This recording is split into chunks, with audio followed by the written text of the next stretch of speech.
Hola, vamos a comenzar esta clase que es, tal como dice acá, de texto expositivo. El texto expositivo, ahí está Joana, gracias por avisarme, todo bien, me dice. Entonces, vamos a ver una idea inicial. Lo que me gustaría dejar claro antes de leer este párrafo que está acá arriba, Joana, es que yo creo que tú te acuerdes que hace varias clases atrás nosotros hicimos una diferencia entre los textos que entregaban información concreta, explícita, de esa información que uno dice, esto es así. No hay forma de verlo de otra manera. Son cosas como muy objetivas, ¿verdad?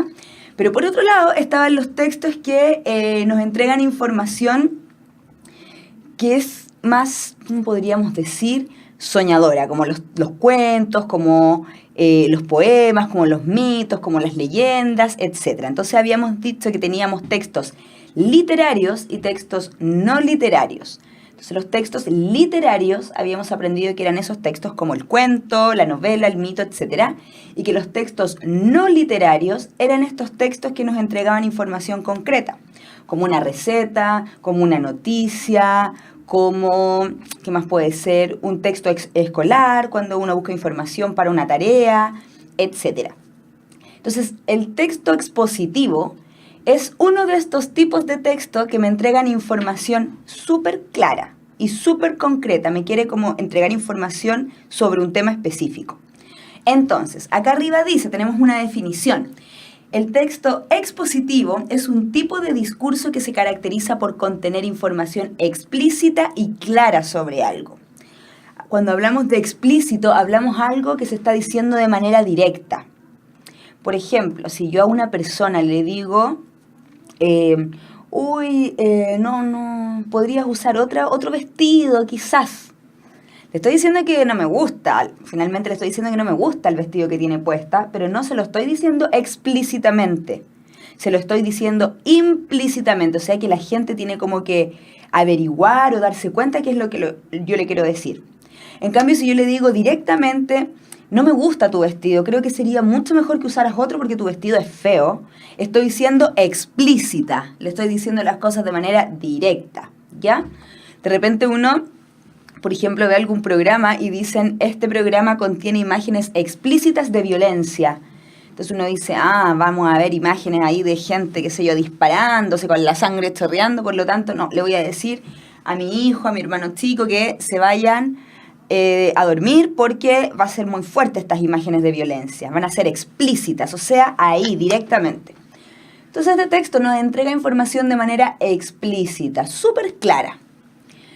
Y sobre un tema específico, cuando vemos un texto expositivo, es un texto que va a ser acerca de un tema muy puntual. Por ejemplo, un texto acerca de los perros, un texto acerca de las enfermedades de los gatos, un texto acerca de la tecnología o los computadores. Son textos que entregan información así, pim, de un tema puntual o de una dimensión, pero temas que se relacionan. Por ejemplo, yo podría decir, voy a leer un texto expositivo o voy a escribir un texto expositivo sobre los planetas.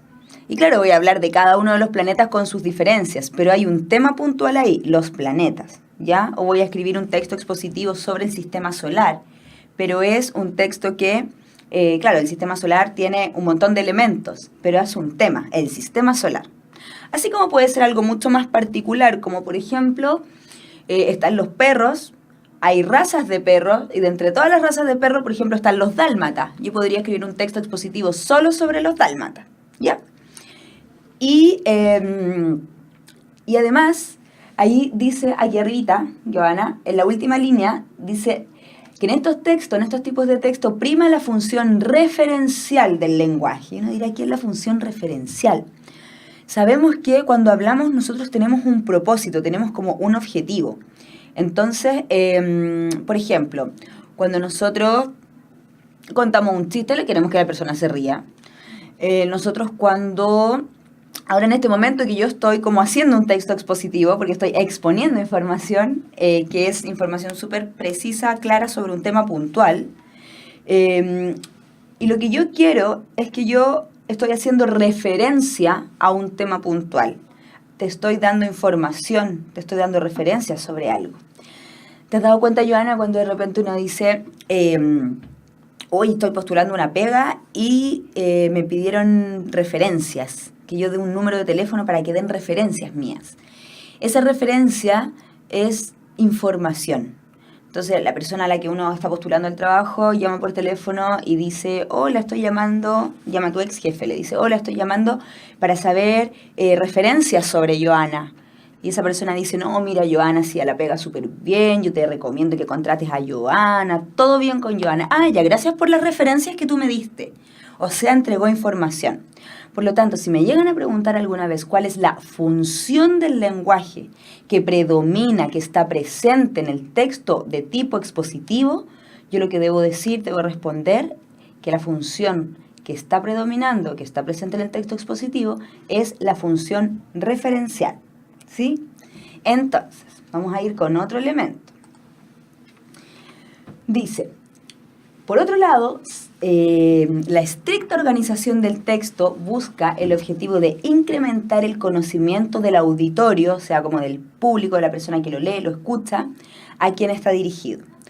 Cuando yo hago un texto expositivo, cuando escribo uno, el objetivo que yo tengo es que las personas obtengan más información sobre un tema.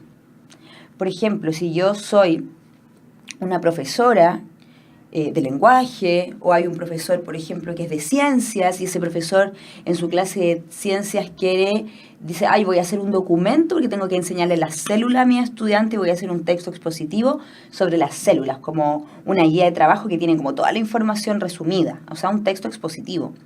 El objetivo que él tiene es que sus estudiantes, los alumnos de su clase, después de leer ese texto, sepan más de lo que sabían antes. O sea, el texto expositivo quiere que la gente aumente los conocimientos que tiene sobre un tema. ¿Ya? Después, tenemos acá unas flechitas que me están apuntando. Y vamos a... voy a sacar un poquito de esto. Y lo que te quiero contar, Joana, es que, como tú ya sabes, todos los textos tienen partes, ¿verdad? Tienen partes porque uno va haciendo como ¿cómo se puede decir? Un recorrido cuando escribe un texto o cuando lee un texto. Como que uno dice, ay, al principio estaba esta idea, después viene otra idea, se va desarrollando. Como todas las historias o todas las cosas que pasan en la vida, ¿verdad? Uno va creciendo, le van pasando cosas, o hay cosas que empiezan y que obviamente después terminan. Con el texto expositivo pasa lo mismo. El texto expositivo va a tener una primera parte, que es la introducción, está ahí arriba, y dice que en ella, en la introducción del texto expositivo, se da a conocer el tema del texto y se expone el propósito del autor. Por ejemplo, siguiendo con el tema de los perros, imaginemos la raza de los perros, la raza Beagle, esto que tiene la oreja así que se parecen al Snoopy.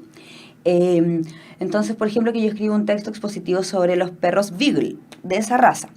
Entonces, yo podría poner en mi introducción, bueno, este texto se trata acerca de los perros de raza Beagle.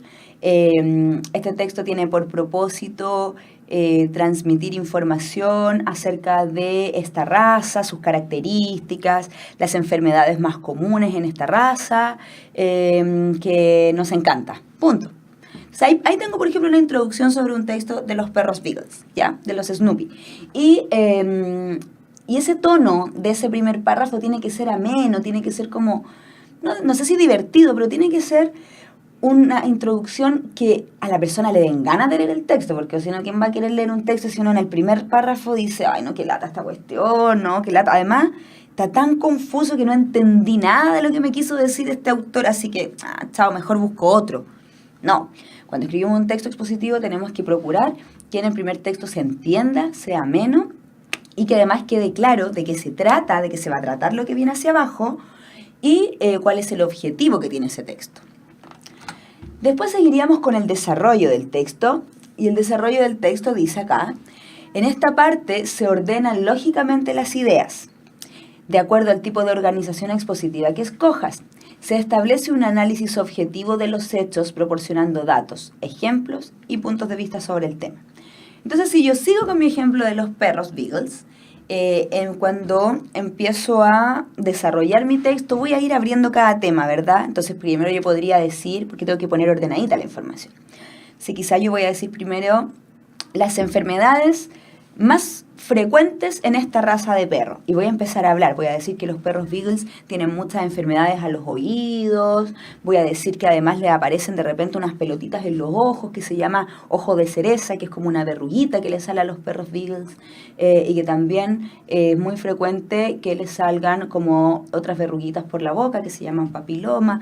Entonces yo voy a empezar a dar toda esa información sobre esta raza de perros y la persona las va a ir leyendo, pero esta información tiene que estar ordenadita, tiene que estar bien presentada, porque si no, ay, no entendí nada. Y no, nosotros lo que queremos es que la persona aprenda del tema, ¿sí?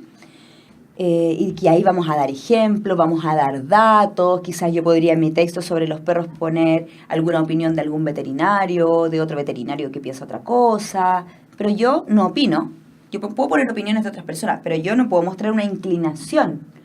Porque, pero yo estoy de acuerdo con la opinión del veterinario tanto. No. Yo tengo que ser súper objetiva. Yo pongo la información. No estoy diciendo si el perro me gusta, si no me gusta, si es bueno, si es malo. No, yo solo entrego información para que la persona se informe, ¿ya? Y la última parte, la conclusión, muy importante, dice acá, es una breve síntesis de lo expuesto.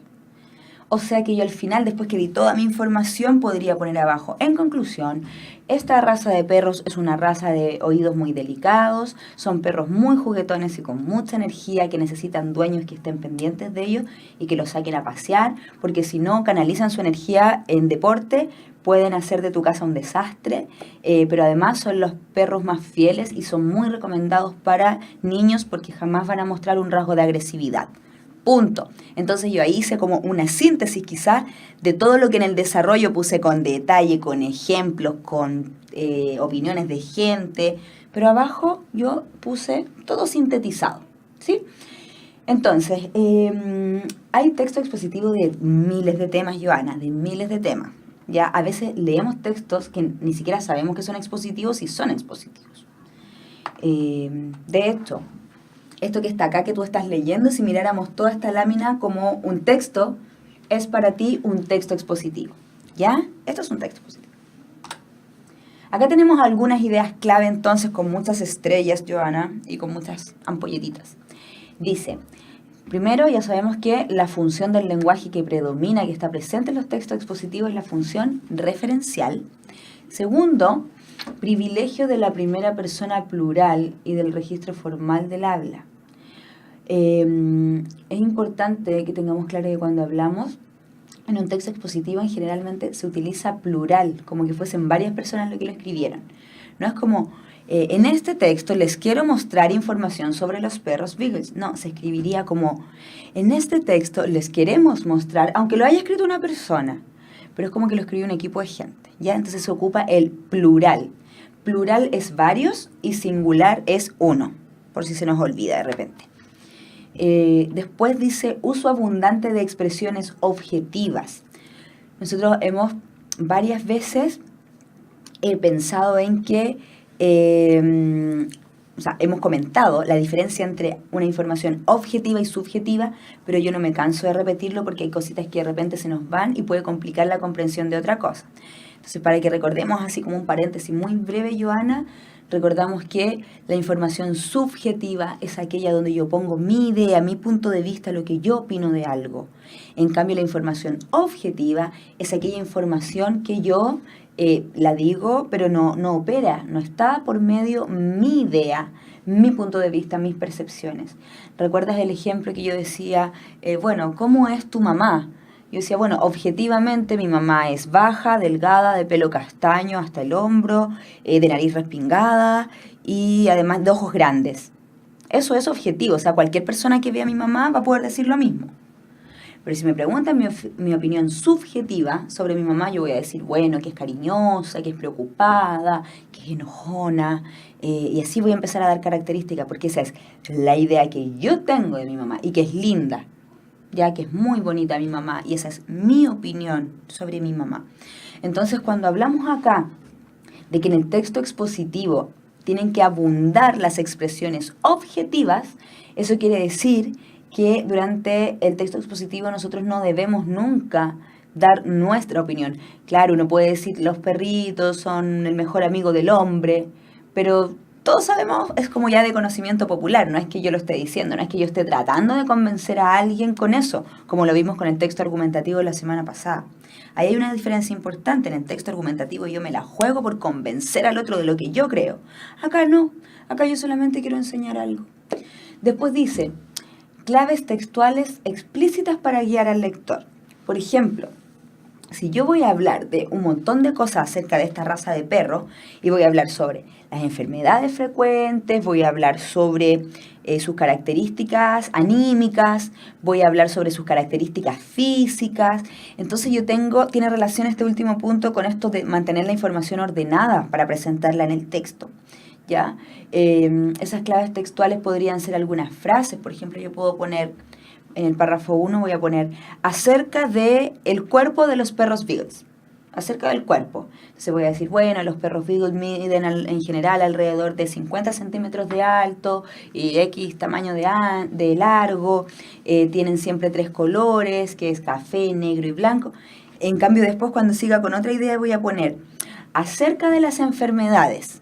Entonces yo como que voy usando algunas palabritas, algunas cosas para ir separando la información y manteniéndola ordenadita. Entonces yo así ayudo, Joana, al lector, a la persona que lee el texto, a que vaya comprendiendo ordenadamente las ideas. Le facilita un poco la comprensión si uso esas claves textuales.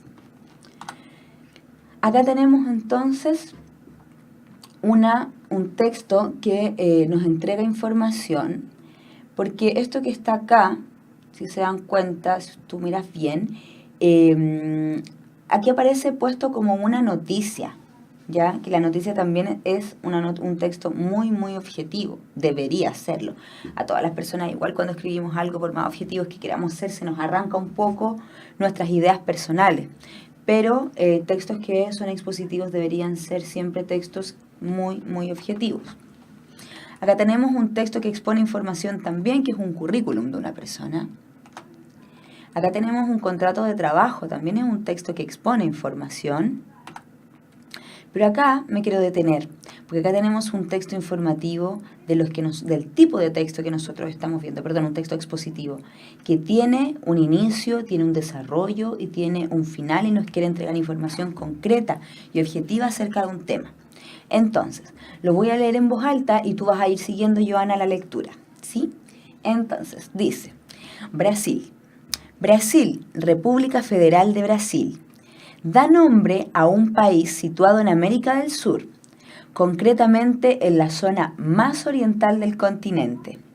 Además, es el país de América Latina con una mayor extensión, ya que cuenta con una superficie aproximada de unos 8.5 millones de kilómetros cuadrados. Principalmente, el país está comprendido entre los trópicos, por lo que no se producen grandes variaciones climáticas durante las 4 estaciones del año. La selva amazónica cubre 3.6 millones de kilómetros cuadrados de su territorio. Gracias a esto y a su clima, se puede decir que Brasil es el país con más flora y fauna del mundo. En cuanto a su población, el país está poblado por unos 192 millones de habitantes, según datos del Instituto Brasileño de Geografía y Estadística. A pesar de ser el 5º país más poblado del mundo, Brasil presenta un bajo índice de densidad de población. Gran parte de su población se concentra a lo largo de la costa. Por último, hay que decir que se trata del único país sudamericano de habla portuguesa. Esto se debe a su colonización. Con respecto a su religión, la que tiene más adeptos es la religión católica. ¿Qué tal, Joana? ¿Te gustaría ir a Brasil? O quizás ya fuiste a Brasil. ¿Cómo estaríamos hoy día en una playa, haciendo esta clase con el mar, con el sol, tomando una caipiriña? Sería rico. Pero volvamos a nuestra realidad. Y nuestra realidad es que tenemos acá un texto expositivo. Y este texto expositivo nos muestra muy claras las características que hemos visto, porque es un texto que es objetivo. Aquí la persona nunca dijo, Brasil es el mejor país del mundo, donde están los garotos más lindos. No dijo nada de eso.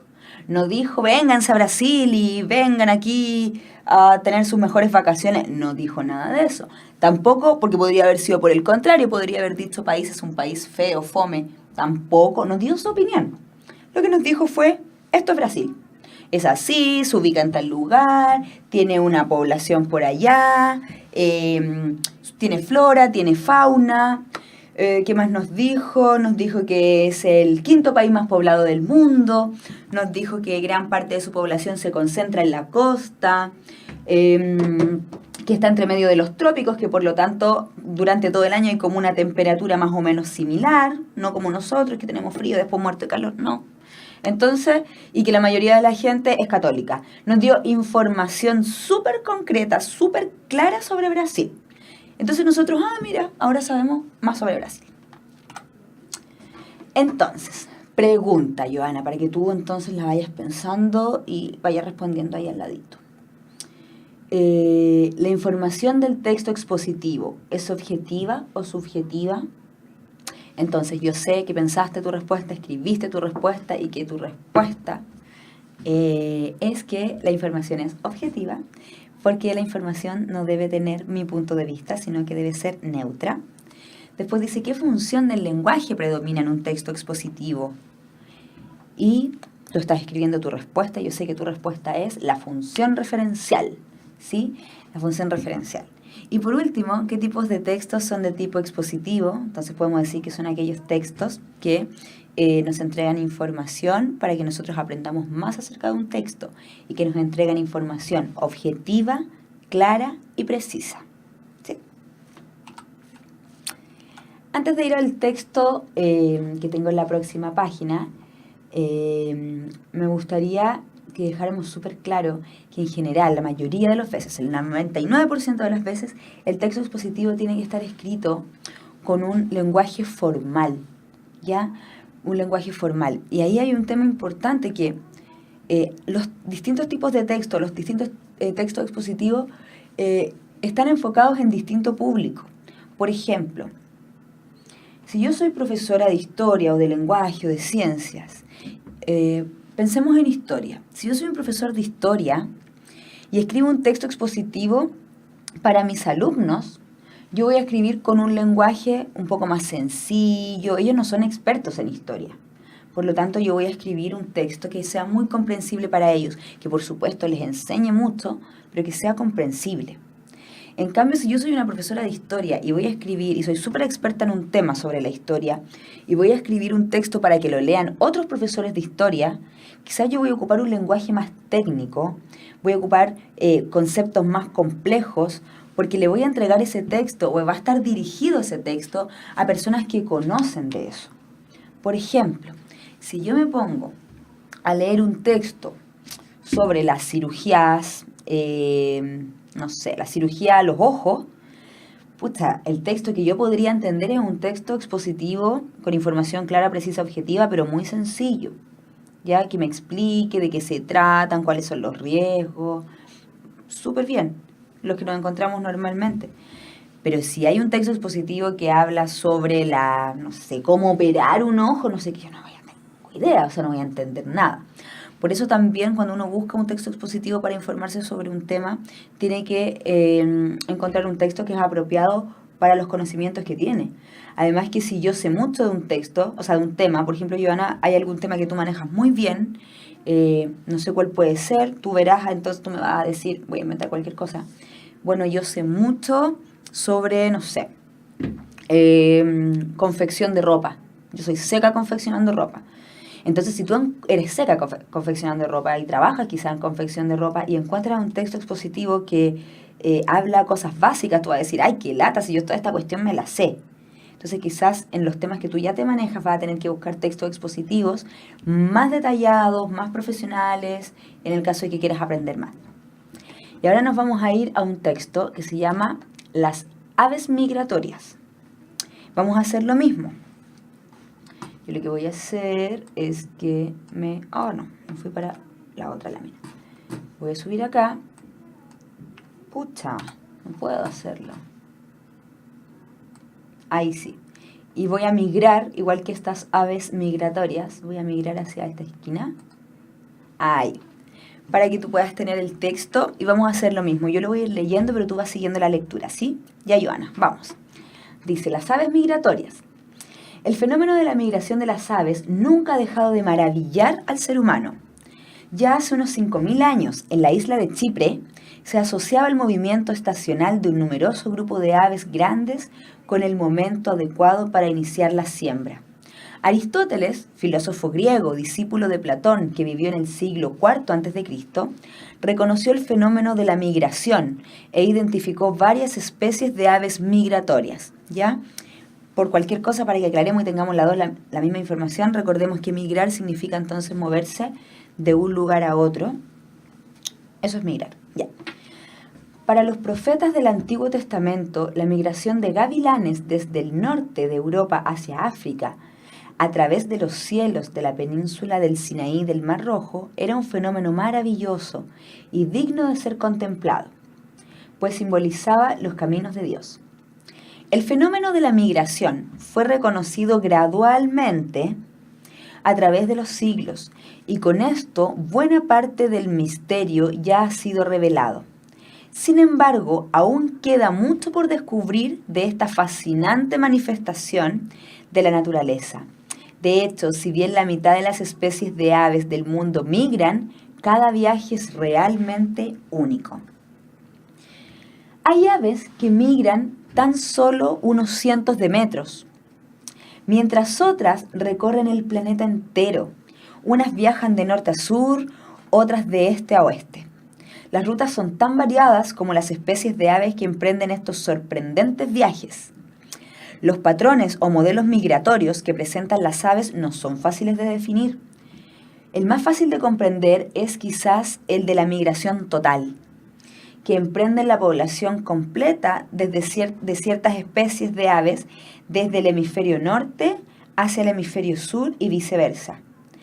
El invierno es tan crudo en su territorio reproductivo que deben moverse hacia áreas donde el alimento esté disponible para poder sobrevivir. En muchas especies que presentan migraciones totales se da también el fenómeno de la migración parcial. Algunas aves de la población migran y otras no lo hacen.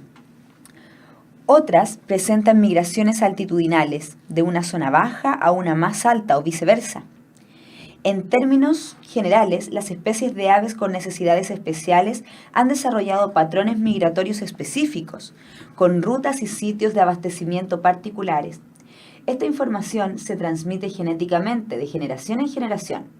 Las aves, al igual que otros animales, poseen dos relojes biológicos que determinan complejas funciones diarias y anuales respectivamente. El reloj biológico diario responde a los ciclos diarios de luz y temperatura. El reloj anual actúa sobre el sistema hormonal y les anuncia, por ejemplo, el momento indicado para mudar plumaje, migrar o reproducirse. Estos mecanismos hacen que los cambios fisiológicos necesarios que los preparan para migrar en el momento indicado. Algunas especies de aves viajan de noche y otras lo hacen solo de día, pues dependen de las corrientes de aire caliente para trasladarse. También hay aves migratorias que viajan sin parar o haciendo muy pocas paradas hasta llegar a su destino. Las aves son maestras de la navegación. Para poder llegar a su destino deben conocer la dirección en la que deben volar. O sea, deben orientarse y además ser capaces de reconocer su lugar de destino. Para hacerlo utilizan básicamente 3 brújulas: las fuerzas magnéticas, las estrellas y el sol. Algunas especies se ayudan también por los sentidos del olfato, el oído y la vista. ¿Qué tal? Y mira, Joana, tenemos una imagen acá preciosa de las aves migrando todas juntas. Este es un grupo de aves que se está trasladando, al parecer, la bandada completa, porque son muchísimos. Acá tenemos 3 preguntas, Joana. La primera dice, ¿en qué consiste la migración total? Entonces lo que tú vas a hacer es volver al texto y buscar acerca de la migración total. Después dice, ¿qué papel cumple el reloj anual de las aves? Y después, ¿por qué se dice que las aves son maestras de la navegación? Entonces, para poder contestar nuestra pregunta, ¿en qué consiste la migración total? Vamos a volver acá y vamos a buscar entonces en el texto el concepto, la marca textual, donde se habla de la migración total para que podamos revisar qué era la migración total. Entonces, si volvemos y buscamos, tú en este momento estás buscando en el texto aquí dónde está la migración total, porque hablamos en un momento de la migración total y de la migración parcial. Entonces, ¿ya tienes claro? ¿Me puedes responder qué es la migración total? Yo sé que lo encontraste acá. Me quedo sin mano. Migró mi mano, migró a algún lugar. Dijimos acá entonces al principio del último párrafo de esta lámina, dice: los patrones o modelos migratorios que presentan las aves no son fáciles de definir. El más difícil de comprender es quizás el de la migración total, que emprenden las poblaciones completas de ciertas especies de aves desde el hemisferio norte al hemisferio sur y viceversa. O sea, sabemos que la migración total es cuando las aves se mueven, la población completa, desde el hemisferio norte al hemisferio sur o viceversa, desde el sur hacia el norte. Entonces lo que ocupamos fue una marca textual. Fuimos al texto, volvimos a buscar la información para poder responder. Nuestra segunda pregunta es: ¿qué papel cumple el reloj anual de las aves? Y si miramos entonces acá abajo, vemos que nos hablaba que las aves tenían 2 relojes, ¿sí? Uno de esos era el reloj diario, que tenía relación con la temperatura, con la luz. Y por otra parte tenemos el reloj anual, que nos dice, ¿qué dice? El reloj biológico diario responde a los ciclos, etc. Pero el reloj anual actúa sobre el sistema hormonal y les anuncia, por ejemplo, el momento indicado para mudar plumaje, migrar o reproducirse, ¿verdad? Que es, acá tenemos el tema del reloj anual. Y por último, nuestro texto expositivo nos preguntan por qué se dice que las aves son maestras de la navegación. Y esa información la tenemos en el párrafo final de nuestro texto expositivo, porque nos informó, nos presentó información y nos dijo que ellas, para poder llegar a su destino, tienen que saber a dónde tienen que llegar, pero además se tienen que orientar. Y para poder orientarse utilizan elementos como las fuerzas magnéticas, las estrellas y el sol. Entonces, tenemos una clase que se ha tratado sobre el texto expositivo. Para que nos despidamos, vamos a hacer una síntesis. El texto expositivo entonces nos quiere entregar información clara, precisa y objetiva sobre un tema. Se utiliza un lenguaje formal y se habla en plural. Además, el texto expositivo nos va a entregar una información detallada sobre un tema para que nosotros aprendamos más y quedemos más expertos en el tema del cual se trata ese texto expositivo. Joana, yo estoy muy contenta de haber tenido esta clase contigo. El próximo sábado nos volvemos a conectar. Sí o sí tienes que llegar a tu clase. Te mando un beso grande, pásalo bien el fin de semana y nos vemos entonces la próxima semana. Chao, Joana.